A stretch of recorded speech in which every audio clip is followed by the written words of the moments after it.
இன்றைக்கி நம்ம பார்க்க போகிற டிப்பு நம்ம டெய்லி வாழ்க்கைக்கு அவசியம் தேவைப்படக்கூடிய ஒரு சில டிப்புகளை உங்களோட ஷேர் பண்ணுறேன். கண்டிப்பாக பாருங்கள். உங்களுக்கு என்ன டிப்பு ரொம்ப ஒரு பயனுள்ளதாக இருக்குது, நீங்கள் என்ன செய்வீங்க, உங்களுக்கு என்ன பிடிச்சிருக்குன்னு முடிஞ்சால் கமெண்ட் பண்ணுங்கள்.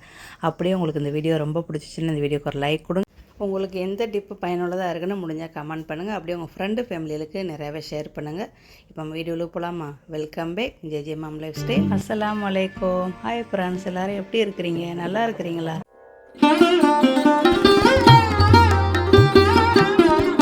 டிப்பு நம்பர் 1, நம்ம பருப்பு போட்டு சாம்பார் வைப்போம். அந்த சாம்பார் துவரம் பருப்பு போட்டு வைக்கும்போது நம்மளுக்கு கேஸ் ட்ரபிளாக இருக்கும், வாயு தொல்லைகளாக இருக்கும். அதாவது ஒரு 40 வயசுக்கு மேலே நம்மளுக்கு இந்த தொல்லைகளை எதிர்கொள்வோம் எல்லாருமே. அதை தவிர்க்கிறதுக்காண்டி ஒரு சின்ன துண்டு இஞ்சியை நல்லா செதுக்கி போடுங்க. இந்த மாதிரி துவரம் பருப்பு போட்டிங்கன்னா கண்டிப்பாக நம்ம இஞ்சி போட்டு நம்ம பருப்பை வேக வச்சோம்னா அந்த வாயு தொல்லை நம்மளுக்கு இருக்காது. மிளகு போடுறோம், ஜீரகம் போடுறோம்.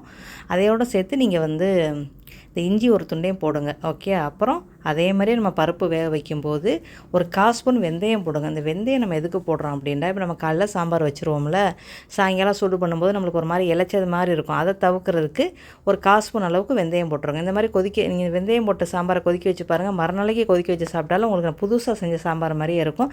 கண்டிப்பாக ட்ரை பண்ணுங்கள். ஓகே. நம்ம இஞ்சி போடுறது வாயு தொல்லைக்கு போடுறோம், வெந்தயம் நம்மளுக்கு சலிக்காமல் இருக்கிறதுக்கு போடுறோம். இப்போ வாங்க 2வது டிப்பு போகலாம். நம்ம எல்லார் வீட்லேயுமே சாம்பிராணி போடுறதுக்கு மண் பாத்திரமும் இருக்கும். ஆனால் ரொம்ப பேர் வீட்டுகளில் இந்த மாதிரி வெங்கலத்தில் தான் நம்ம வச்சுருப்போம். ஓகே. இதுக்கு பேர் சாம்பிராணி தூபக்கால். ஓகே.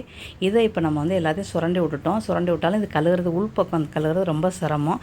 இதுக்கு ஒரு சின்ன டிப்பு. இப்போ நீங்கள் லேசாக அடுப்பில் வச்சு அதை காட்டுங்க. காட்டி ஒரு 1/2 நிமிஷம் நீங்கள் காட்டினாலே போதும் உங்களுக்கு. ஓகே. 30 செகண்ட், அதாவது 1/2 நிமிஷம் மட்டும் காட்டுங்க. காட்டிட்டு எடுத்துருங்க. எடுத்துகிட்டு நீங்கள் ஒரு ஸ்பூனை வச்சு சுரண்டினாலே இந்த உள்ளுக்கு ஒட்டிக்கிட்டு இருக்கிற விடாப்படியான அந்த சாம்பிராணி இது ஃபுல்லாக எல்லாம் உங்களுக்கு வந்துடும். ஓகே. இதுவே நீங்கள் வாரம் கழுவுனீங்கன்னா இந்த ஸ்டெப் செய்ய வேண்டியதில்லை. 1 மாதம் 2 மாதத்துக்கு ஒரு தடவை கழுவுனீங்கன்னா இந்த ஸ்டெப்பை கண்டிப்பாக நீங்கள் ஃபாலோ பண்ணுங்கள். நான்லாம் இதெல்லாம் கழுவி கிட்டத்தட்ட ஒரு 3 மாதம் ஆயிடுச்சு. இப்போ பார்த்திங்களா, நம்ம நல்லா சுட இருக்குது பாருங்கள். நல்லா சூடு ஏறிடும் இதுக்கு. அப்போ ஸ்பூனை வச்சு நல்லா சுரண்டினாலே உங்களுக்கு நல்லா வந்துடும், எல்லாமே வந்துடும். ஒரு 2 தடவை சுரண்டி விட்டுட்டு அதுக்கப்புறம் ஒரே ஒரு பொருளை வச்சு நம்ம க்ளீன் பண்ண போகிறோம். இன்னும் ஒரு லேசாக அதே ஸ்பூனை வச்சுக்கிட்டு நீங்கள் சுரண்டி பாருங்கள். இன்னும் சுடத்தும் செய்து சூடு நல்லா இழுத்து வச்சுக்கிறோம். இந்த வெங்கலத்தோட இது நம்ம எல்லாருக்குமே தெரியுமில்ல, பித்தால அப்படி தான் இழுத்து தான் வச்சுக்கிடுவாங்க. இது வெங்கலம்.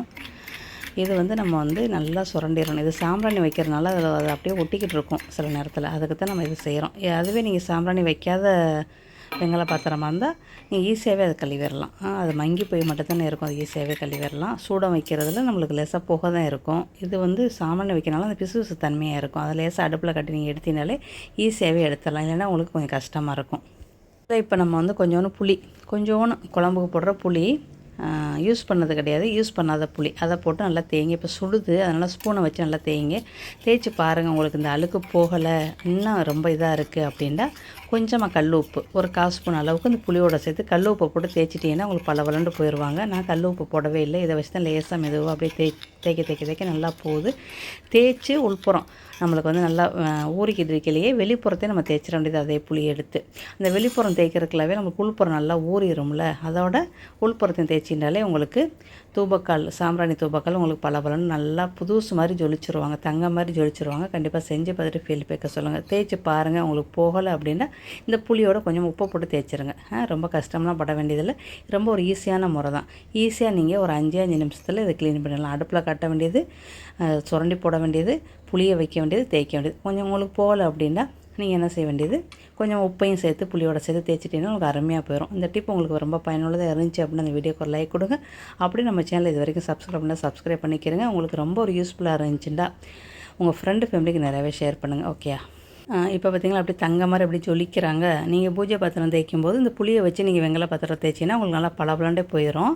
கண்டிப்பாக செஞ்சு பாருங்கள். சாம்பிராணி வைக்கிறனால தான் நம்ம லேசாக அடுப்பில் காட்டணும், இல்லைன்னா அது தேவையில்லை.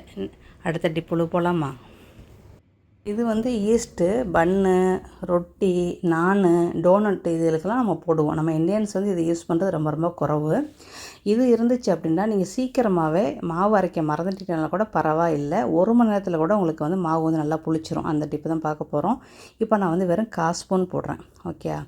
வெறும் 1/4 ஸ்பூனு. இந்த 1/4 ஸ்பூன் 3 ஹவர்லேயே உங்களுடைய இட்லி மாவு நல்லா புளிச்சிரும். ஓகே. இதுக்கு இப்போ நீங்கள் வெதுவெதுப்பான தண்ணி வெது வெதுப்பான தண்ணி ஊற்றுங்க. தண்ணி ஊற்றி இதை நல்லா மிக்ஸ் பண்ணிக்கிட்டு அதுக்கப்புறம் நம்ம அரைச்சி வச்ச மாவில் கலந்துக்கிறணும். மாவுக்கு உப்புலாம் போட்டு அரைச்சாச்சு. பேக்கிங் சோடா போடலை. ஓகே, நம்ம இப்போ 8 ஹவர் ஊற வைக்கிறோம்னா இப்போ நம்ம பேக்கிங் சோடாலாம் போடுறது இல்லைல்ல.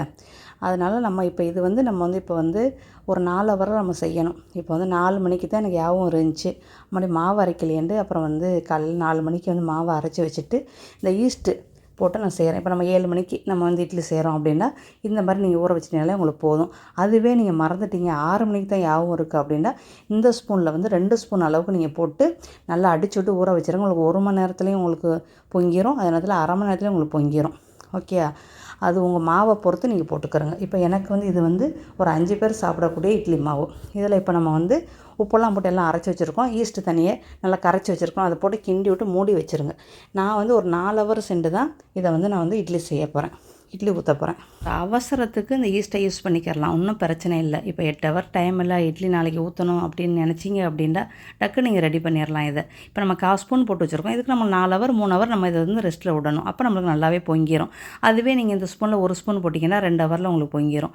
அதுவே இந்த ஸ்பூனில் 2 ஸ்பூன் போட்டிங்கன்னா உங்களுக்கு அரை மணி நேரத்தில் நல்லாவே பொங்கிடுவாங்க. இதுக்கு மேலே மாவு அரைக்கலன்னு கவலையே வேணாம். இப்போ கரெக்டாக 4 ஹவரில் நம்மளுக்கு நல்லா பொங்கிருச்சு. இப்போ நம்ம இட்லியை ஊற்றிட்டு உங்களுக்கு காட்டுறேன். இப்போ பாருங்கள், இப்போ நம்ம நல்லா கிண்டி விட்டுற வேண்டியது. ஒரு கரண்டியை வச்சு நல்லா கிண்டி விட்டுட்டு அதுக்கப்புறம் நீங்கள் இட்லி ஊற்றிங்கன்னா எப்பவும் போல் சாஃப்டான இட்லி உங்களுக்கு அருமையாக கிடைக்கும்.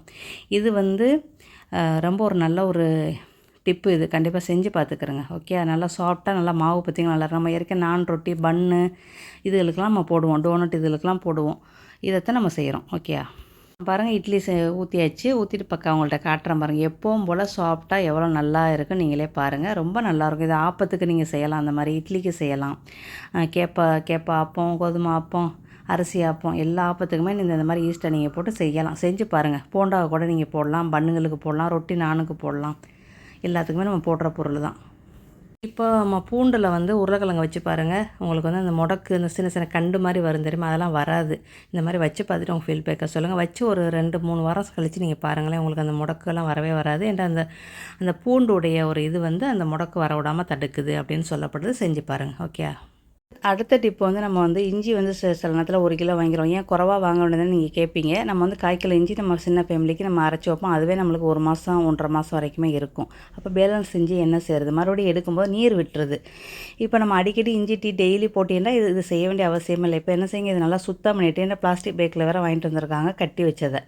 நம்ம பிறக்கி எடுக்கவும் இல்லை. பிறக்கி எடுத்தால் கூட ஒரு நல்ல இஞ்சியாக எடுக்கலாம். நல்ல இஞ்சி எடுத்தாலே அது 1 மாதம் என்ன செய்யுது, நீர் விட்டுருது.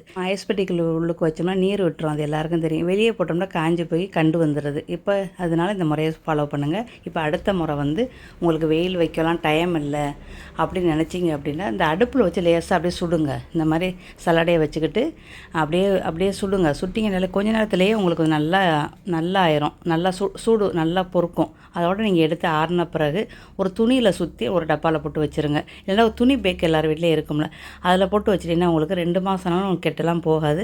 கண்டிப்பாக செஞ்சு பாருங்கள்.